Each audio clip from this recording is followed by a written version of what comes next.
കഴിഞ്ഞ 2 മാസമായി കോട്ടയം സ്വദേശി ഹംസയെ വളാഞ്ചേരിയുടെ മുക്കിലും മൂലയിലും കാണുന്നുണ്ടായിരുന്നു. കറുത്ത കണ്ണട വെച്ച് കാഴ്ചയില്ലാത്തവനെന്ന് പറഞ്ഞു വന്ന ഹംസ കൈനീട്ടിയപ്പോഴൊന്നും നാട്ടുകാർ മടക്കിയില്ല. കാഴ്ചയില്ലാത്തവനെന്ന പരിഗണനയും സഹതാപവും നാട്ടുകാരിൽ നിന്ന് പിടിച്ചുപറ്റി. യഥേഷ്ടം പിരിവും നടത്തി. ഇതിനിടയിൽ നാട്ടുകാർ ഇടപെട്ട് കാഴ്ചയില്ലാത്തവനായ ഹംസയ്ക്ക് ബ്ലൈൻഡ് ഹോമിൽ അംഗത്വം ശരിയാക്കാമെന്ന് പറഞ്ഞെങ്കിലും ഹംസ അത് സ്നേഹത്തോടെ തന്നെ വേണ്ടെന്ന് വെച്ചു. എന്നാൽ അതിനുശേഷം ഹംസയുടെ പെരുമാറ്റത്തിൽ ചില മാറ്റങ്ങൾ നാട്ടുകാർ ശ്രദ്ധിക്കാൻ തുടങ്ങി. ഇതോടെ ഹംസയെ കൂടുതൽ നിരീക്ഷണത്തിന് വിധേയമാക്കിയപ്പോഴാണ് ചില കാര്യങ്ങൾ കണ്ടെത്തിയത്. ഭിക്ഷാടനം നടത്തി കിട്ടിയ പണം എണ്ണിത്തിട്ടപ്പെടുത്തുന്നതും പുലർച്ചെ ആളൊഴിഞ്ഞ ഇടത്തേക്ക് നടന്നു പോകുന്നതും നാട്ടുകാർ പലരും കണ്ടിട്ടുണ്ട്. അങ്ങനെ കഴിഞ്ഞ ദിവസം ഹംസയെ പിടികൂടി ബാഗ് പരിശോധിച്ചപ്പോൾ കൗതുകകരമായ ചില വസ്തുക്കൾ കൂടി കണ്ടെത്തി. അന്ധൻ എന്ന് പറഞ്ഞ ഹംസയുടെ ബാഗിലുണ്ടായിരുന്നത് മുഖം നോക്കുന്ന കണ്ണാടി, ചീപ്പ്, കത്രിക മുതലായ വസ്തുക്കൾ. നാട്ടുകാരെ പറ്റിക്കുകയാണോ എന്ന് ചോദിച്ചപ്പോൾ അല്ല, നാട്ടുകാർ തന്നെയാണ് പറ്റിക്കുന്നതെന്ന മറുപടിയും. ആദ്യം അന്ധനാണെന്ന് പറഞ്ഞ് പിടിച്ചു നിൽക്കാൻ നോക്കിയെങ്കിലും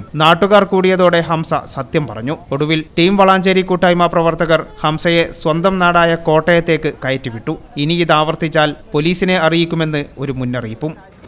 ഈ ചാനൽ ന്യൂസ് വളാഞ്ചേരി.